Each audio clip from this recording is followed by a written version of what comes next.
Well, welcome to the Startup Espresso. I'm Hall T. Martin, the host of the show, where we talk about raising funding for your startup and the time it takes to have an espresso. I hope you enjoy this episode.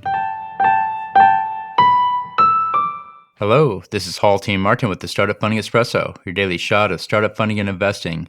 In setting up a VC fund, beware of conflicts of interest.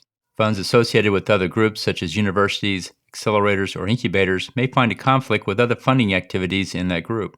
These groups are often focused on helping the startup launch. This leads to funding startups that may not qualify for funding.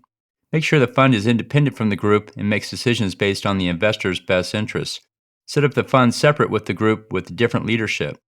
The fund could have first rights for any deals related to the group, but is not obligated to invest. Define the relationship between the group and the fund's documents so it's clear to the group, the fund managers, and the limited partners. Also, review the fund manager's other commitments and relationships to make sure they are free and clear of other incentives. If the fund manager runs other businesses, vet those businesses for any conflicts of interest as well. Thank you for joining us for the Startup Funding Espresso, where we help startups and investors connect for funding. Let's go start up something today.